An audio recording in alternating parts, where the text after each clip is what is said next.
Israel का most wanted आतंकवादी।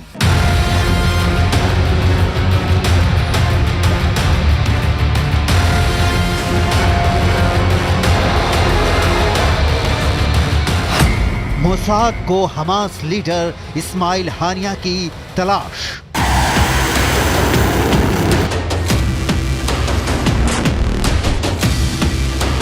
Israel ने हानिया के घर की फाइटर जेट से बमबारी।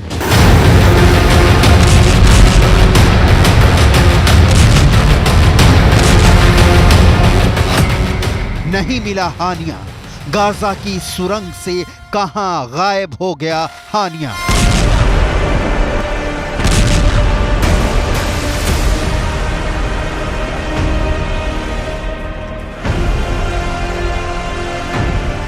कनेक्शन समझिए।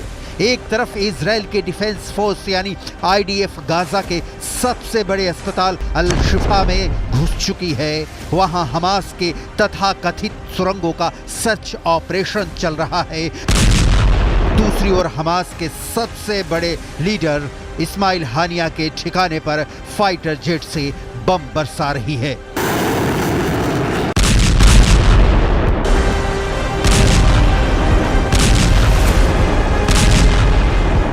इस्माइल हानिया जिसके हाथों में हमास की कमान है, जो most wanted Osama bin Laden के मारे जाने के खिलाफ है, जिसके दुनिया के कई मुस्लिम देशों में अच्छे ताल्लुकात हैं, कभी कतर कभी तुर्की में रहने वाला इस्माइल हानिया इस वक्त कहां है? इसके डिटेल में जाने से पहले हानिया के घर पर हुई फाइटर जेट के हमले की रिपोर्ट देख लेते हैं।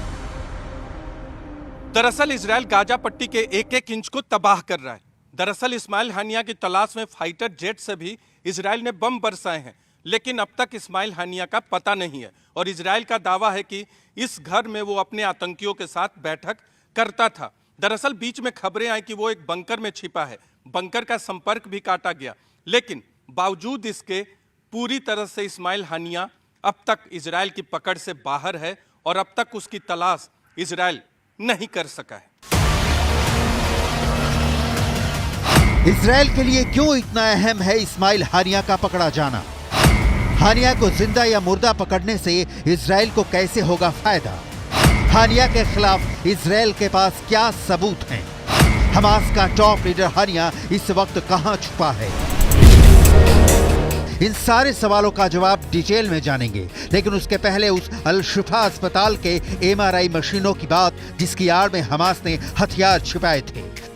इजरायली फोर्स ने अल शिफा अस्पताल में सर्जरी रूम में मशीनों के पीछे हमास के हथियार गोदामों की तस्वीरें पेश की हैं।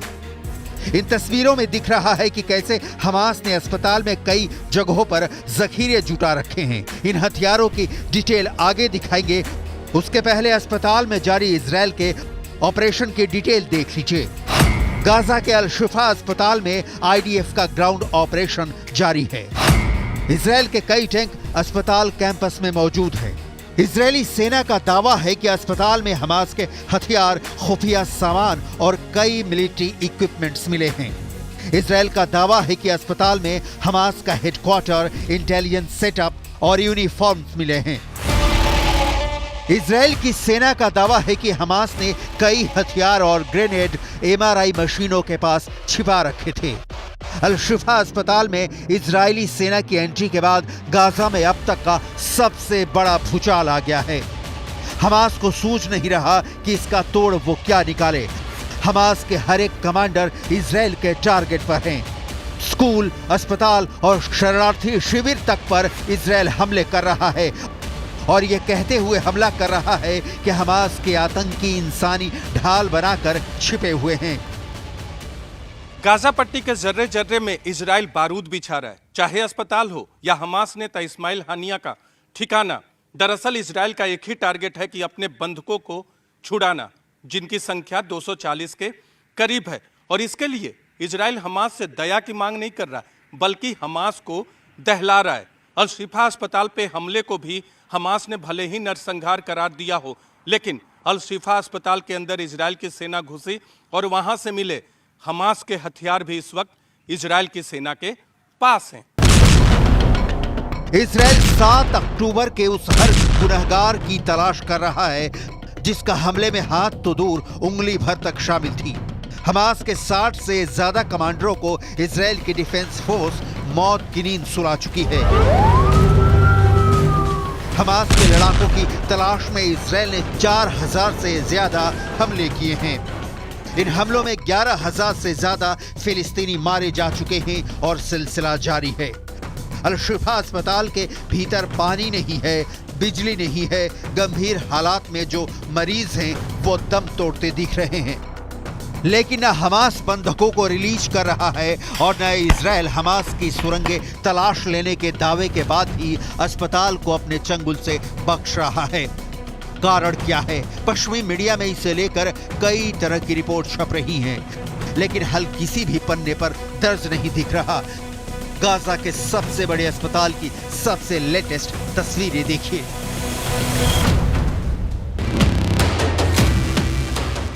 अल-शिफा अस्पताल पर हमला होना तय था।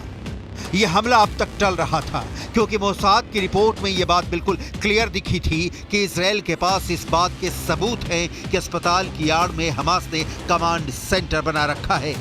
हथियारों का मिलना इस बात के पुख्ता प्रमाण हैं कि हमास ह्यूमन शील्ड का इस्तेमाल कर रहा है। स्कूल, अस्पताल, मस्जिद और शरणार्थी शिविरों को हमास ने छुपने का ठिकाना बना रखा है। इन जगहों पर हमले होने के बाद हमास नरसंहार की नई परिभाषा लेकर सामने आता है। आपको याद होगा कि हमास कह चुका है कि वो 7 अक्टूबर जैसे इजराइल के खिलाफ क्रूर हमले बार बार करेगा जब भी मौका मिलेगा। हमास का मानना है कि इजराइल जैसा देश अस्तित्व में ही नहीं होना चाहिए, क्योंकि इजराइल जिस ज़मीन को अपना कहता है वो दरअसल फिलिस्तीनियों की है। हमास का इरादा क्लियर है, इसीलिए इजराइल का एक्शन भी बिल्कुल साफ है, मतलब गाजा पर कंप्लीट कंट्रोल। हमास के जितने टॉप के लीडर हैं, कुछ देश छोड़ चुके हैं, कुछ पहले से ही कतर और तुर्की में आलीशान बंगलों में डेरा बना चुके हैं, कुछ देश छोड़ने की फिराक में हैं। जो बचे हैं वो अंतिम सांसें गिन रहे हैं, क्योंकि इजराइल की डिफेंस फोर्स की गोली किसी भी वक्त उनके सीने को चीरती हुई आर पार हो सकती है।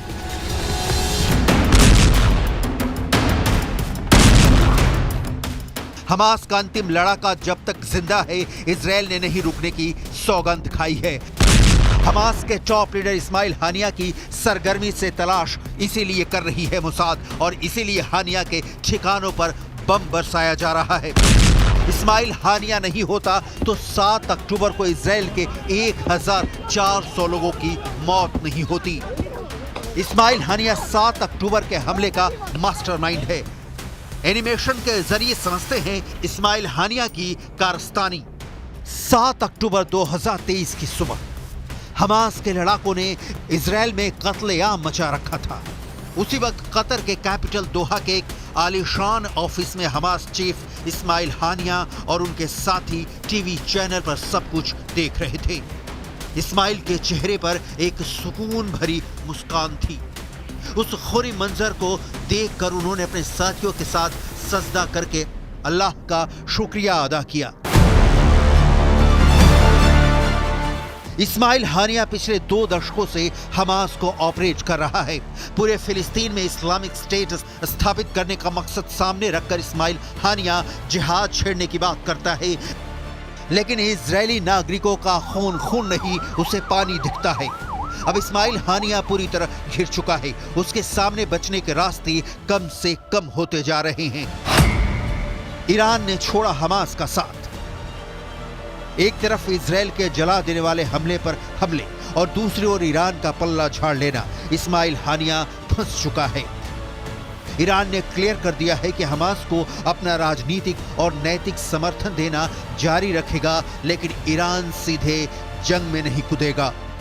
इस्माइल हानिया ही नहीं, पूरे हमास के लिए यह खबर बहुत दुखद है, क्योंकि ईरान के शक्ति से ही हमास का संचालन होता है। और हमास ही क्यों, लेबनान के हिजबुल्ला और यमन के हूथी भी ईरान के रहमो करम पर ही पलते हैं। ईरान के सुप्रीम लीडर आयतुल्लाह खामनेई और हमास चीफ हानिया की 5 नवंबर की मुलाकात चर्चा में रही थी। ये मुलाकात ऐसे समय में हुई थी जब लेबनान में हिजबुल्लाह ने फिलहाल युद्ध से अपने पांव पीछे खींचने का ऐलान किया था। दोनों नेताओं के बीच क्या बात हुई थी, इस पर कोई जानकारी सामने नहीं आ पाई थी। कयास लगाए गए कि हमास चीफ इस्माइल हानिया ने जंग के लिए ईरान से हथियारों के लिए जरूरी मदद मांगी थी।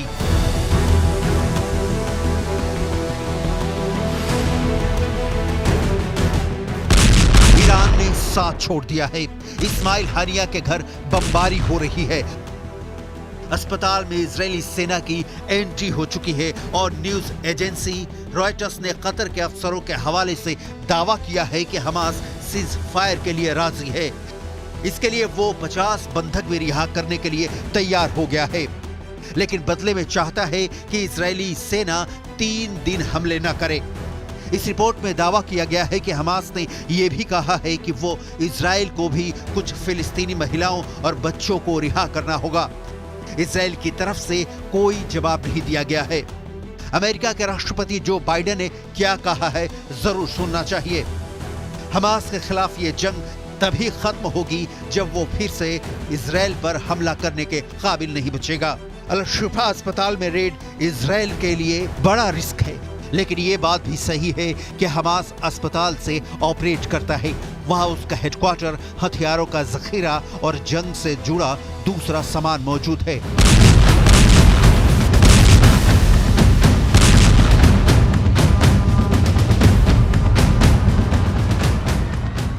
इजराइल फाइटर जेट से भी हमला कर रहा है और ग्राउंड ऑपरेशन भी कर रहा है। लाल सागर में अमेरिका का एयरक्राफ्ट आइजनहावर खड़ा है और भूमध्य सागर में एयरक्राफ्ट कैरियर जेराल्ड फोर्ड खड़ा है। हमास के पास सरेंडर के अलावा कोई विकल्प नहीं दिखता, भले ही इसमें कुछ दिन और लगे।